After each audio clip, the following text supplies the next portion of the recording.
Welcome to another edition of Wings Weekly. Jay Kleinknecht here, along with head coach Scott Langer. Coach, Wings now at 3-3-2 with back-to-back losses to Brookings over the weekend, leaving them with 8 points in second place in the Central Division. Wings get goals from Keenan Spillum, John Sladek, Ricky Carballo on Friday night, and then Zach Noble, Andy Walker, and Nathan Burke on Saturday night. If possible, if we can break this down by game, two different games really, I thought. Friday night, Brookings, it really felt like they kind of controlled the tempo and had the ice tilted, with the exception maybe of a while in the second period. What are your overall thoughts on Friday night's matchup there in Brookings? Well, I thought Brookings came out, at a pretty good pace and put us on our heels pretty quick. We did battle back there a few times, but it just wasn't meant to be. And we certainly, in games like that, Friday night on the road, you need your veterans to step up, and we really didn't have that on Friday night. Yeah, it seemed like one of the difficulties, I guess, was a handful of turnovers that led to them being able to have some extended zone presence and being able to get some decent scoring chances. Otherwise, it felt like typical Brookings Aberdeen game. I think overall the tempo, it's a fast-paced game, but as you've said before, Brookings can skate. They're going to try to push the tempo in those games. Of course, Saturday night a little bit different. Now, Saturday, I felt like they came out. The Wings came out with a little bit more aggressive nature, a little bit more spirited play. Hits all over the ice. I mean, I was losing track of hits, and the guys really, teeing off on some of the Brookings skaters. Outshoot them 48-19. A pretty solid first two periods. Brookings finds a way to kind of get their way back into it a little bit, and then ends up winning it in overtime.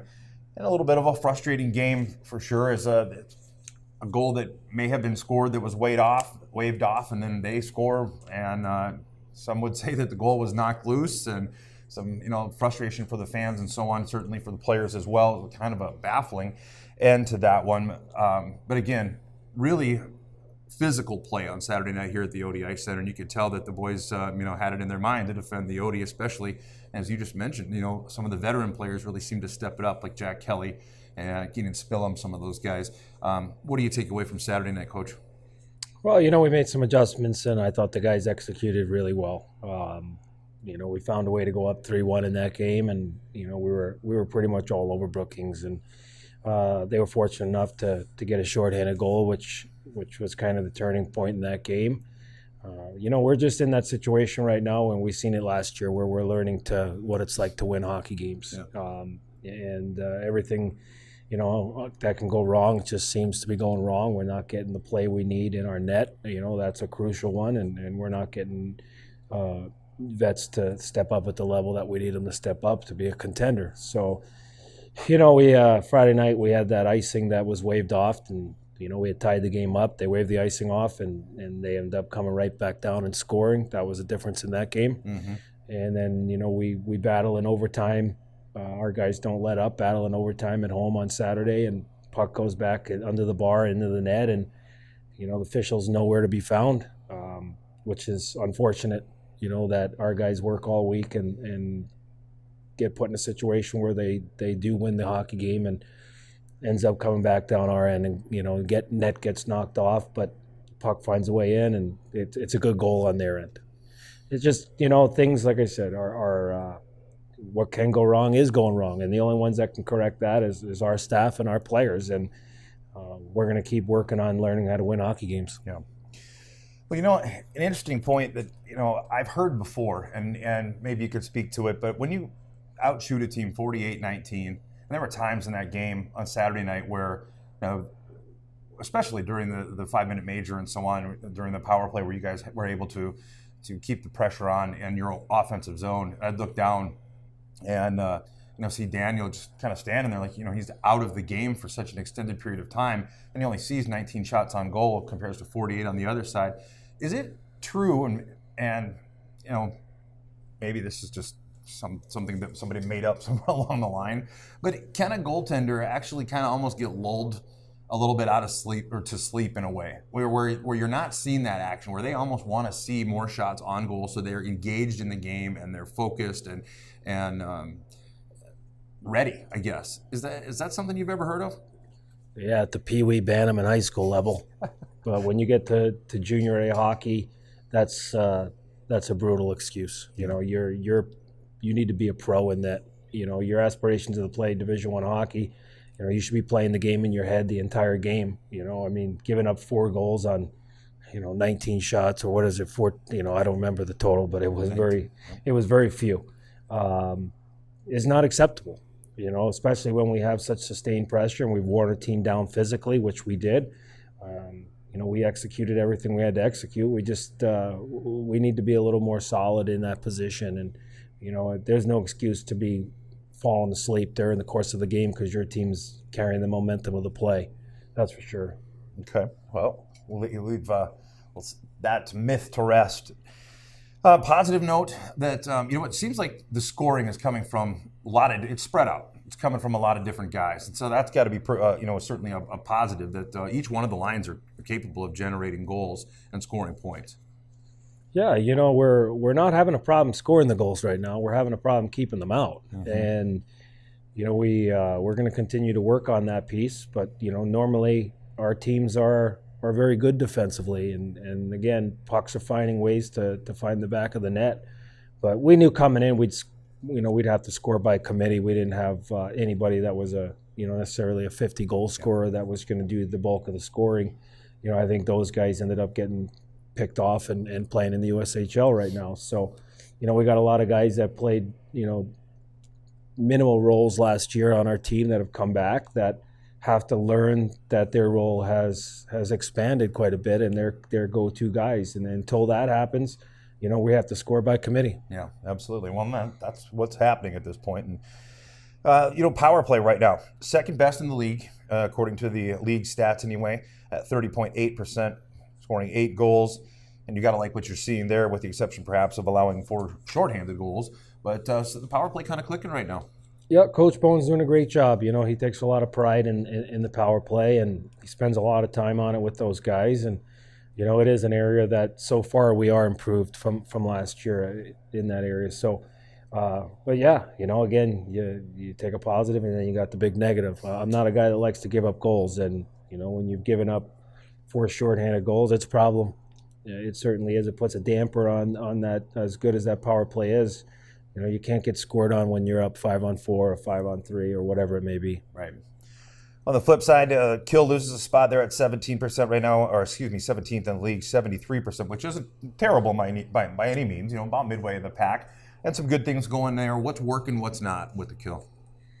Well, when we're pressuring teams, we're good. When we back off teams, we're not so good. And we've played Brookings quite a few times, and their power play actually is.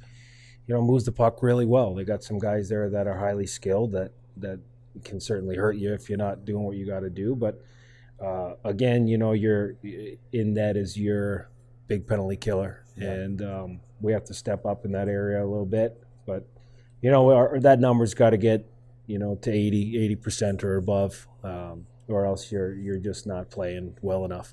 Yeah, if you're at 80% in the Kill and 30% on the power play, that is those are some pretty impressive specialty teams numbers.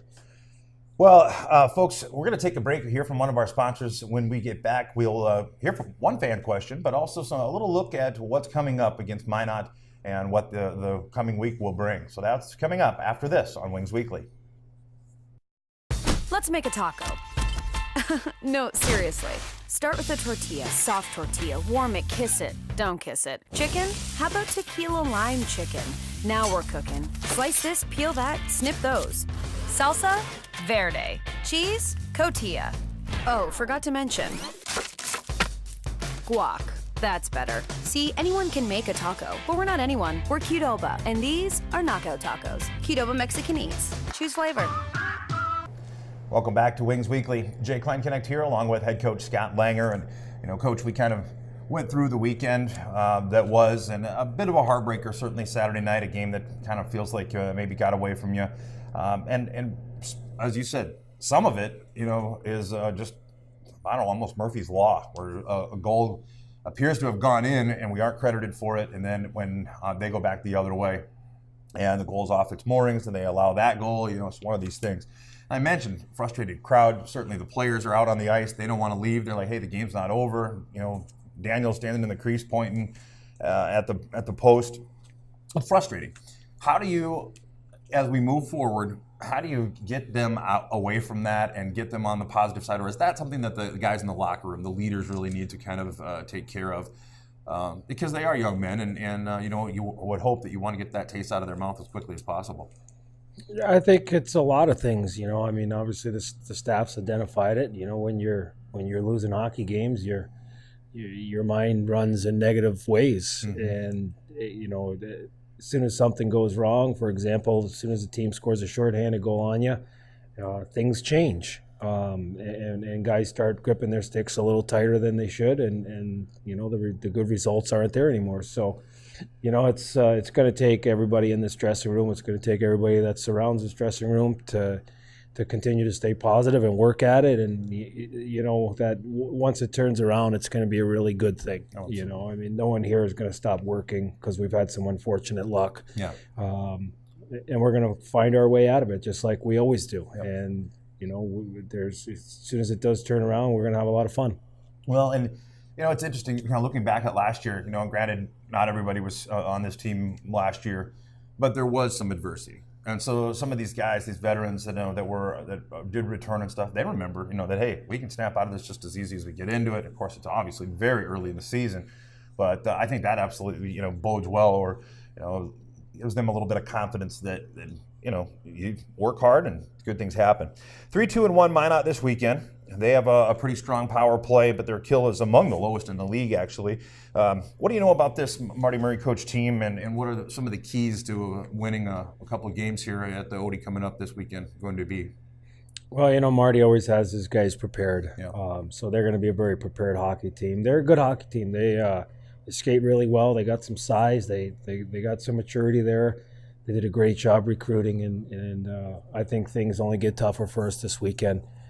So we're going to have to really be on our game, against Minot to be successful. But, it comes back to doing things the right way. There's drastic difference between our team from last Friday night to last Saturday. As a team that was sleeping versus a team that came out and was very proactive in their approach. And I think that has to be the same way we go at this, come Friday night against Minot. That, we're a good hockey team too, so it doesn't really matter who comes in our building.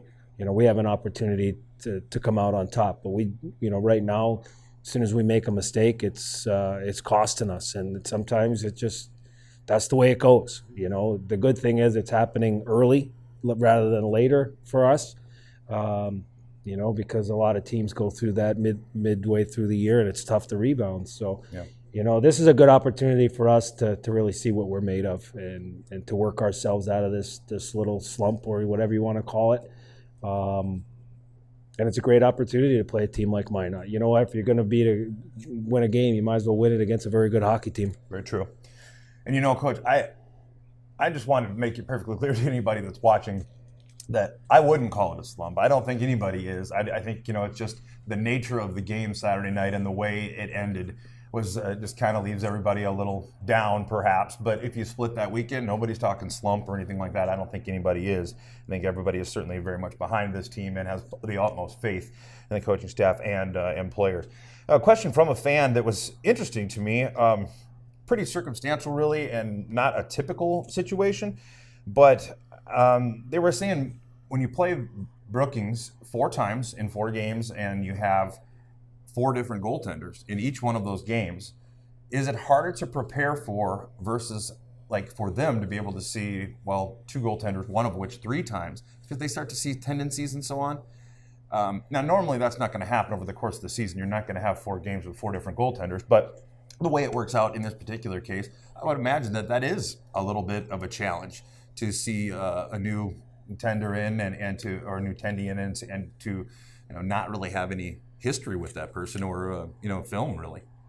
Yeah, our goaltending coach Josh, he does a lot of the pre-scouts on the opposition goaltenders, and when it's early in the year, you don't get a whole lot of tendencies, and obviously when you're only seeing one goalie a night, against a team you play 4 times in a row, it's a little odd. Yeah. And you don't get to really to go over those tendencies, but again, I'm not certain that the goals we're scoring are the issues. It's the amount of goals that we're giving up. We gave up 10 goals this weekend, and there's no way that's going to be in our identity for the rest of the season. I can tell you that. Okay. Well, I think that's pretty much all I've got for this week's Wings Weekly. Team will be working hard and getting ready for Minot. Just wanted to point out that I'm sure that the Yankees win last night had to. Everybody knows that. Everybody had to cheer you up a little bit. Okay. Well, Friday night, October 13th versus Minot, Rooster Rush at the Odie, sponsored by Aberdeen Convention and Visitors Bureau. And Saturday, October 14th versus the Minot Minotauros once again. And that is Northern Plains Animal Health Night. Visit AberdeenWings.com throughout the week for more information. And again, folks, that'll pretty much wrap up this week's Wings Weekly.